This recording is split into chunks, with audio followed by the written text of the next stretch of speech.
Breaking into management consulting without a business or consulting background is difficult, but definitely not impossible. And that's what we see with Omar's story that you're about to hear from today. Omar is a member of our content team, and he's a future McKinsey business analyst. And we brought him on the podcast to share his journey of breaking into McKinsey. It's a really fun story.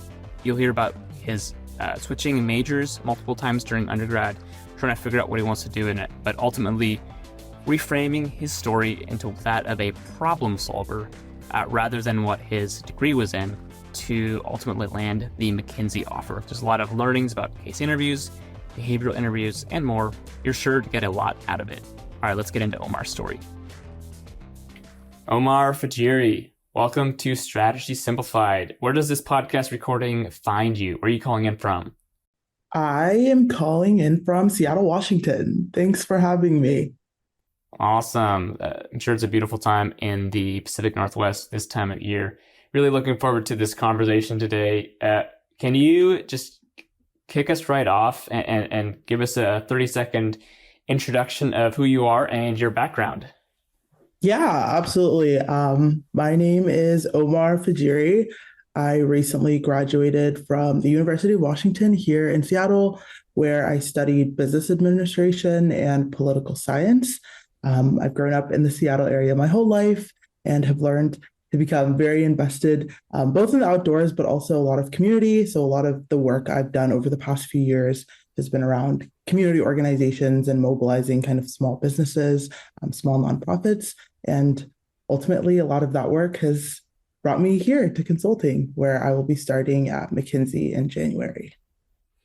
That's amazing. Well, congrats on the McKinsey offer. That's an incredible firm and an incredible opportunity, and we're so excited for you. And one other thing that I'll just add to your long resume there is that you are a content intern here at Management Consulted. So it's been great having you on the team, helping out producing this content that's going out to aspiring and current consultants all across the world.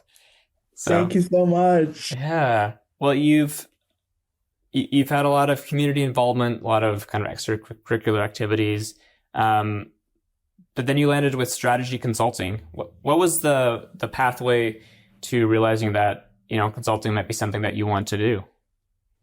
Yeah, absolutely. I think for a lot of people, they can kind of come on and say that they always knew they wanted to do management/strategy consulting.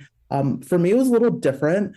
I came into undergrad studying bioengineering, mostly by the pressure of my parents, but at the same time, I had an interest in technology, but most importantly, like medical access to underserved communities. And that's kind of how I found my involvement in the STEM field. But throughout college, I had kind of jumped around major to major. I went from bioengineering to potentially studying informatics, to even communications. And I think the one thing that I found was a common denominator between like all of them was there was always some problem that I could see myself solving in that field, whether it be access or the ability for like my community to prosper in those industries. There was always something I wanted to solve. And so I finally had joined this consulting group on campus that was known as Business Impact Group. And essentially what we do is we specifically consult small businesses that are minority or women owned.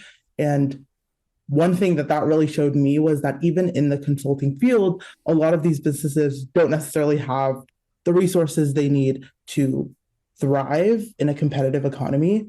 And so having just the experience to have that be my first experience in consulting was really eye-opening. And I thought maybe I should start applying for firms and just gauging kind of the work they do, the industries they work in, and the impact of that on a lot of businesses across the country. That's awesome. So you got involved with this hands-on consulting group. What was it about the work that you were doing that really stood out to you most and confirmed that hey, maybe this is a career path that's right for me? Yeah, absolutely. I think the biggest thing was just my ability to upfront see the impact. I think a lot of the times it's difficult to see whether or not the work you're doing is actually going to make it far enough or whether you're going to have tangible results to see. In my case, I was actually consulting for another consulting firm, which was really fun. But a lot of it was growth marketing, just exploring how they could get new clients. And we developed an entire growth marketing campaign. And within like 2 months of presenting our recommendations, we could already see the company implementing them. And I think just having that ability to see that my work was seen, implemented, and that was also creating results was really it for me. That was probably my light bulb moment. Yeah, that's awesome. I'm picking up the thread of like impact oriented, like that's kind of a little bit of what drives you, and I'm sure that's a huge part of why consulting for you. So you start applying to firms. What's the process after that? Like, just give us a high level overview of, hey, from the time you started applying to eventually landing with McKinsey. What did that look like, and what are some challenges you encountered in that process? Yeah, absolutely. I applied to McKinsey in, I would say, early July. I believe the application deadline was the 7th last year. And between then and my first interview invitation, I believe it was around 2 to 3 weeks, which honestly was a pretty short amount of time. I think looking back, it was a really short amount of time, just given how much I was lacking in kind of case interview preparation and just behavioral interview preparation. So I think one thing I would recommend just off the bat is like be very early and intentional about when you start your preparation, because the turnaround can be quick, especially I know for other firms as well. You can get interview invitations like the week after you apply, and you kind of just never know. But Yeah. the great thing was that once I did receive my interview invitation, I had the option to kind of just schedule out when I wanted it. So I was able to just map out my case interview prep a little more. So I had interviewed in early September before I had finally received the offer. And for my office specifically, it wasn't multiple interview rounds. It had ended up being one super day. So as opposed to two separate days where you kind of have your first round interview and your final round interview, it was just a full day of interviews back to back. And you would know shortly whether you had received an offer. Okay, well, walk us through the super day a little bit, because it used to be a little more common, but I think a lot of folks don't necessarily know about it, or they don't really have insight on what to expect from that. So just walk us through, like, how many interviews did you do? Were you in a room with 17 other candidates? Like, did you, go out to lunch with the office, or what did that look like? Yeah, so my super day was entirely virtual. And it started off, I believe, from, I would say like my first interview was at 8:30, and it probably had ended completely by 4. And it was 4 blocks. And you essentially were paired with one engagement manager, I believe, per interview. And you have a final round partner round. And throughout the day, they give you breaks. I think the most important thing was that each interview was both a behavioral and case. So throughout the day, you get 4 case interviews, 4 behaviorals, within, I believe it was an hour block each. So around 4 to 5 hours of interviewing in total. And by the next week, I believe I had gotten the call. So just one super intense day of interviews, and then you're done. So both a blessing and a curse, I'm sure. No, for sure. It was a very, very long day, but I can imagine. good. Yeah, I would say it was really cool to just be able to meet with 4 different individuals who've worked at the company for like multiple years and just like hear all of their different stories and experiences. Hey, Strategy Simplified, taking a quick break from this episode to share about Strategy Sprint. If you're considering a role in consulting, but you're not sure that you'll enjoy the work, then join Strategy Sprint for a 1-week experience to confirm if consulting is right for you. On the project, you'll be staffed on a team of 6, led by an MVP leader. That's right, you'll receive mentorship from a former McKinsey, Bain, or BCG consultant. And you'll answer a strategic question for a real client that we source. So not only will you confirm if consulting is the right fit for you, you'll gain amazing US work experience for your resume. Until February 9th, you can get a $200 early bird discount on any 2024 strategy sprint project. And there are 3 projects running this year. See the dates and get the discount at the link in this episode's show notes. All right, let's get back to the episode. So you got on the train a little bit late for case prep, which is not uncommon at all. But once you heard that you got an interview and you knew you had that coming, how did you prep? Can you just share your overall approach? Both to the behavioral and case interviews, and I might double click into some of those portions. Yeah, absolutely. Great question. I started my case prep first on YouTube. I think people really, really underestimate how many resources are free and available to you on YouTube, including management consulted videos. Like lots of videos will just go through sample case frameworks, will give you like free resources to one-on-one case interviews with real candidates who've successfully landed an offer. And I think just being able to learn from candidates who've successfully gone through the process is really invaluable, mainly because they have the most exposure, but also because they're really good at casing. So I think that was a really important resource for me, especially for the foundationals. I think a big part of case interview prep is just knowing the frameworks, but also learning how to adapt them to a certain case you're given, especially if it's a non-traditional case that a lot of firms are doing much more often than they were years prior. Things like nonprofit cases or government cases.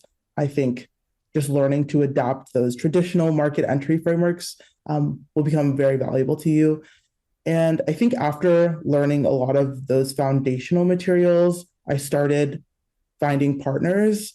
And for me, I was always really nervous about casing with people I was like really familiar with. So I found like case sites online where you could partner with people who were interviewing in different countries. So I would be working with people in different time zones, but I think that was also really good because you were able to interview with people at different kind of stages of their recruitment level. You can have kind of partners who are really advanced in their case prep and who can give you a lot of feedback, or people who are just starting out and you can kind of practice your interviewing skills, both of which are equally as important in your case prep. Diving deep into the case a little bit, when you first started, what were some like common hangups or roadblocks that you encountered within the case interview or within your case prep? And can you kind of walk us through how you overcame those? Because I think a lot of folks sometimes they get into the process and they hit roadblocks, but they don't know what those are or how to overcome those. And so I just love to dig into your process behind that a little bit. Yeah. For me, the biggest roadblock during my case preparation was definitely the quantitative section. I think I always had struggled at the time to like structure my answers.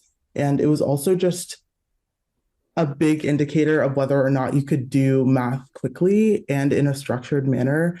And honestly, I think a lot of people tend to struggle with the quantitative portion the most. And I think the biggest solution is just to drill. I think one thing I did that really made my prep a lot more efficient was that when reading through cases, I would only drill like the quantitative portion, for example, and just go through case after case and only drill that section, because I knew that that was the section that was going to really give me a hard time in the real thing. And so I think just really focusing on what your weakness is in that given moment, and just trying to drill those when you're doing multiple cases is really, really valuable. Sounds like you've been reading Management Consultant's blog or watching some YouTube videos.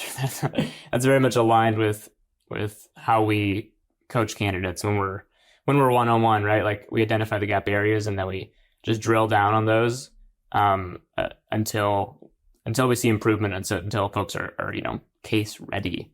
So I appreciate you sharing your insights on that. Transitioning over to the behavioral side of the interview section, it's an area that a lot of people really underestimate and don't really put much time into prepping for. Did you find that you needed a lot of prep time, or kind of was it natural for you? And can you just walk us through your experience with the behavioral side of the interviews? Yeah, I think behaviorals were definitely less stressful on my part. I think I had a much easier time kind of communicating my interest in consulting and my interest in the firm. And at the same time, it was also difficult because a lot of the times interviewers in like a behavioral interview prep or a behavioral interview situation will like ask you questions you're unprepared for, right? Like that's inevitable. And I think being able to prepare for behaviorals is quite difficult just because you don't really know what they're going to ask. But I would say my experience with behaviorals was overall pretty well. I had like obviously the preparation by going through a list of brainstorming questions on different sites, but also just really going through the values of the firm. I think was really valuable to my preparation because at the end of the day, I saw behavioral interviews as just an indicator of whether a candidate was fit for the firm, but also whether they were fit for the consulting industry. And so having a good grasp of a firm's values and principles and kind of what they're looking for in their company culture will really help you, and also helped me really articulate why that firm was for me and why consulting was for me. Yeah, I love that tip about aligning with the firm's values. With the overall kind of interview prep process, are there any common mistakes that you've seen candidates make, in the process that you would, or even mistakes that you made and looking back, like, oh, shoot, should have done this differently? Or any kind of words of wisdom you can share from your experience? Yeah, I think going back to behaviorals, it is really easy to underestimate them. I think in my situation, like I did feel more comfortable performing in behavioral interviews, but at the same time, like I had not prepared my stories as much or prepared multiple different stories because I was so focused on the case interview. So when it had come time for behaviorals, it almost felt like I was kind of spewing the same information or telling the same story at times. Sure. And that is never the best case situation. So I think be really intentional with your prep for behaviorals, even if it's less time that you're given than the case interview, it's still a really important part of the interview process. And so I would treat it just like a case interview, both in your prep, but also in the way you deliver. Like make sure your answers are structured, come prepared with like multiple experiences that you have really carved out and that you can speak to very well. We'll be right back after this quick break. Have you ever heard a new digital trend and thought to yourself, okay, does this really matter? Asking the right questions helps you cut through the noise and get down to what matters most.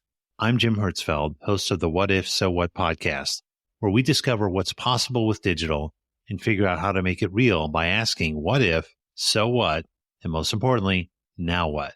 Subscribe and listen, and together we can turn big ideas into tangible actions so you can get shit done.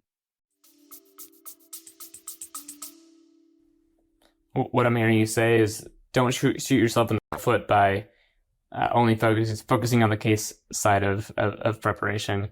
You don't want to just, wing it, show up, hoping that your natural talent is good enough without any preparation. Mm-hmm. Omar, what's the best piece of advice that you received? It doesn't have to be about the recruiting process, but maybe it's just general career advice, or it can be something specific to recruiting. But what's a piece of advice that has stayed with you through this time? Good question. I would say for a lot of people interested in consulting or just strategy in general, it's really easy to fall into this trap or idea that you have to come from this extensive business slash finance background, or that if your experiences aren't necessarily aligned with like consulting groups on your campus, that you won't have a strong shot in this field. And I think coming from someone who was very invested, mainly honestly, in humanities and where a lot of my experiences aligned more so with the humanities than it did my business studies. I think really being intentional with the experiences that you have that are aligned with problem solving more so than the Mm, experiences that are aligned with kind of a business background will really help you in this field, um, or mainly just in recruitment in general. I think if you have experiences that aren't necessarily consulting projects or case competitions, you can still speak to how those experiences helped shape your problem solving skills or your analytical skills, even if they weren't directly working with a client engagement. And I think a lot of people will try to heavily invest in consulting groups or just do as many case competitions as they can to really prove that they have problem solving skills. But in reality, a lot of the work we do outside of these things have very valuable and legitimate analytical mm. skills that we can speak to. Um, and that also provide a very niche perspective to you and your story. So I would say prioritize those.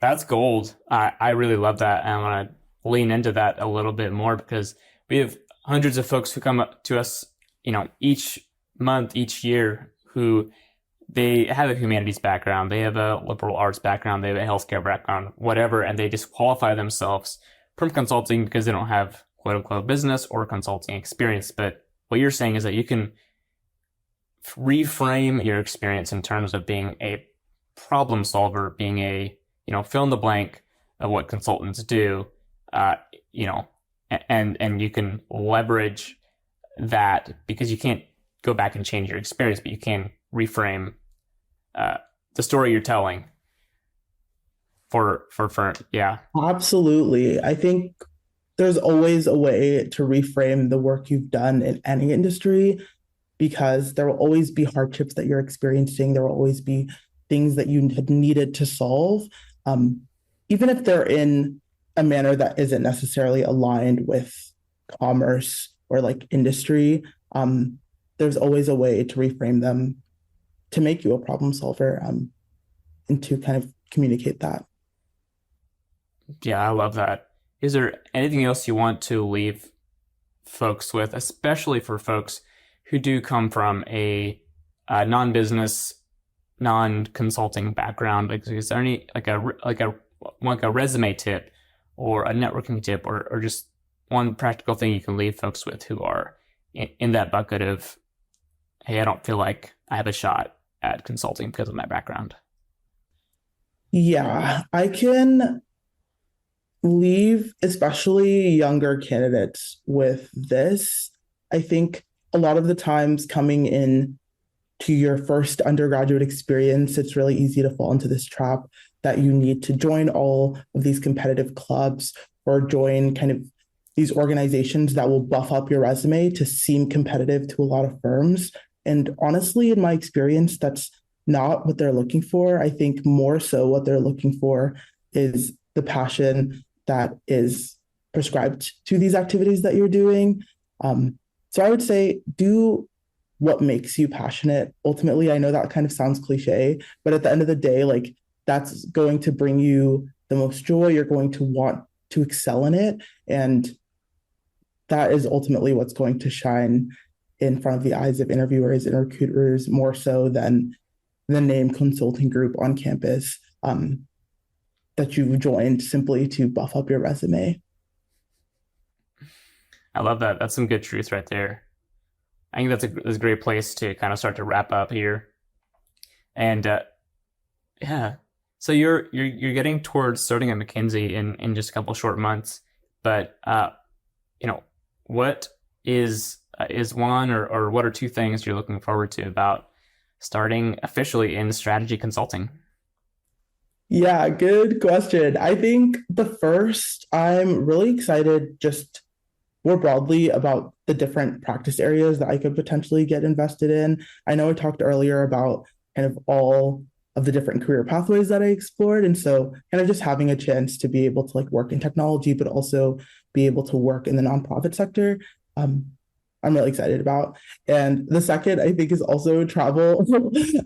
I think one thing I'm really looking forward to is just to be able to kind of work with different teams across the world. I think it's very rare to have that opportunity. And to be able to do that on really interesting and world impacting projects, I think is just something I could have never really seen myself doing had you asked me like 4 years ago. So just really excited to be able to network with people in different countries and kind of people working in all of these different industries. That's awesome. You're going to get to see a lot of the world, and it's going to be a life-changing experience. We're really excited for you and excited to continue working alongside you on the management consulted team. So we're going to get into the portion of the show where we're going to ask you a few get to know you questions and add some spice to the conversation, highlight you on a more personal level. So are you ready? Let's do it. All right. Well, speaking of travel, what's one place that's on your travel bucket list? Yeah, I would say one place that I really, really want to go is definitely either between Singapore, Indonesia, or the Philippines. I think this summer had a really great chance to explore Europe, but I also have not seen a lot of the other parts of Asia and even South America. And so I really just want to just explore those different continents as well. But mainly Singapore. I have a lot of friends who visited and they have a really, really great time. That's awesome. I love it. All right. What's your go-to Chick-fil-A order? My go-to Chick-fil-A order would be, I think it's called the frozen lemonade, I think. But the frozen lemonade with a spicy chicken deluxe and the waffle fries, I think is my go-to. Chick-fil-A's lemonade is super underrated, that's for sure. No, it is so good. Like when when they freeze it, it's like a slushie almost. I recommend. It's amazing. But yeah, man, can't go wrong with a spicy deluxe and the waffle fries. Good choice. All right, last question here. Do you have a favorite piece of media, whether it's a book, a podcast, a movie, etc., that you're, reading, listening to, or watching right now?